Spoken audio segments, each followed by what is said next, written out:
하요는 시글라 우리 샬라루샤 아거르돌라 দুর্গা চমনি সূর্য তরুণ ক্লাবও three মুষ্টিগতে পানা সঙ্গাজাকা আর্থাং মানজাখা আগরতলা পৌনিগমনি mayor এবা শ্রী রামনগরনি এমএলএ দীপক মজুমদার হদরে সামং তাंनाय বাপিয়া দত্ত কবি রামনি जुदा जुदा आदंराव आसारि থিরি মুষ্টিগতে পান্তা ফিয়গৈ ইরেখা তেহি কক শাখা থিরি নেরকবাই আগরতলা পৌনিগমনি মেয়র দীপক মজুমদার পান্দাव কক শাখা থাকೈ মন্ত্রী অগ্রা থিনি বিয়ানল সুবুংনানি বাগৈ যে খরাংনি মানি বসকাङाव আগৈ থিরিনানি বাগৈ আবরং তিবক খরসাকা আসु सिमिया हास्तेवता बुक हापांनि काइसिनि ब्लाड बैंक तंगो ते प्राइवेटनि काइनि तंगो हेनिबो কক সাউই খানারেখা বিবেকানন্দের আদর্শে অনুপ্রাণিত হয়ে আমরা সারা ভারতবর্ষের সমস্ত যুব সমাজ গঠন রাষ্ট্র গঠনে আমরা এগিয়ে এসেছি এবং আমরা লক্ষ্য করেছি যখন স্বাধীনতার সময় যুবকরা ছিল একটা চালিকা শক্তি স্বাধীনতা আন্দোলন, সেই যুবকরাই রাষ্ট্র গঠনে সক্রিয় অংশগ্রহণ করে।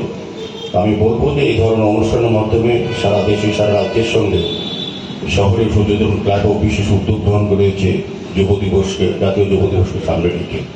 তো নতুন এবং বর্তমান প্রজন্মের কাছে স্বামীজি চিন্তা ভাবনা দিশা এবং ওনার বাণীকে তুলে ধরার কাজ হচ্ছে আমাদের এই ধরনের অনুষ্ঠানের মাধ্যমে।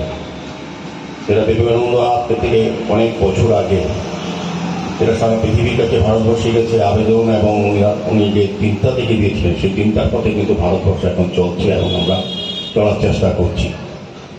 কাজে ওনার এই দিনটিকে স্মরণীয় করার জন্য সূর্য তরুণ ক্লাব কিছু সেবামূলক বা অন্যান্য কর্মসূচি গ্রহণ করেছে, তার এই অঙ্গ হিসেবে আজকে এই রক্তদান উৎসব। তো আমি বলবো যে এটা খুবই ভালো জিনিস যে রক্তদান উৎসব বা রক্তদান শিবির আয়োজন করা। আমরা জানি যে আমাদের রাজ্যে 12টি সরকার অনুমোদিত ব্লাড ব্যাংক আছে এবং 2টি বেসরকারি ব্লাড ব্যাংক। এই ব্লাড ব্যাংকগুলো রক্ত স্বল্পতা দেখা দেয় প্রায় সময় এবং তার যোগান এবং চাহিদার মধ্যে ভারসাম্য রক্ষা করে এই ধরনের রক্তদান উৎসব বা রক্তদান শিবির বা স্বেচ্ছা যারা রক্তদান করে আসে। রক্তের কোনো বিকল্প নেই। আমাদের এখানে যারা ভারতবর্ষে বড় বড় সায়েন্টিস্ট বা পৃথিবীর সমস্ত কিছু আবিষ্কার করেছেন, আমাদের ভারতীয় সায়েন্টিস্টরা মঙ্গল গ্রহে, চন্দ্র গ্রহে, সূর্য গ্রহে যাচ্ছেন, কিন্তু রক্তের বিকল্প তৈরি করতে পারছেন না। এটা সম্ভব না। রক্তের বিকল্প হচ্ছে আজকে যারা রক্ত দিচ্ছেন তারাই হচ্ছে বিকল্প। আমি যারা রক্ত দিচ্ছেন আমি বলবো তারা তাদের জীবনের শ্রেষ্ঠ কর্ম এবং শ্রেষ্ঠ মানব ধর্ম পালন করছেন। কারণ রক্ত দিলে আজকে যারা রক্ত দিচ্ছেন আমি তাদেরকে অনেক অনেক শুভেচ্ছা জানাই, কারণ তারা জানেন না তাদের রক্তকেই গ্রহণ করবে। এক জায়গায় একটা আছে যেখানে আমরা দল সম্প্রদায় জাত পাত নিয়ে আলোচনা করি, কিন্তু রক্তের ক্ষেত্রে রক্তের কোনো ধর্ম হয় না। আজকে যারা রক্ত দেবেন, যারা দান করছেন বা যারা গ্রহণ করবেন, তারা কোন জাত, কোন ধর্ম, কোন রাজনৈতিক দলের সঙ্গে যুক্ত, তো এটা কিন্তু জানে না।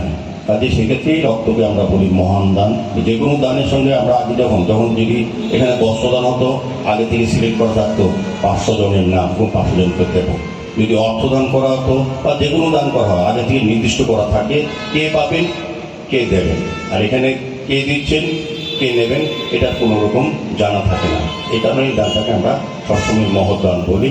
এবং আমি বলবো যে আজকে যারা রক্ত দেবেন শুধু মুমূর্ষু রোগীকে একজনকে বাঁচাবেন এরকম নয়, এই রক্তের থেকেও 3-4টা উপাদানে অন্যান্য রোগীকে বাঁচানো যায়। এবং যারা আজকে রক্তদান করবেন বা করছেন তারা যেমন অন্যকে বাঁচানোর জন্য রক্ত দিচ্ছেন, অন্য পরিবারকে রক্ষা করবেন, পাশাপাশি নিজেরাও কিন্তু সুরক্ষিত আছেন কিনা, স্বাস্থ্য ভালো আছে কিনা সেটা জেনে নেওয়ার সুযোগ কিন্তু আজকে আছে। মানে আমি শুধু বাঁচাবো এরকম না, নিজেকে রক্ষা করার জন্য কিন্তু আজকে একটা এই রক্তদান উৎসবের মাধ্যমে কিন্তু নিজেকে সুরক্ষিত দিক থেকে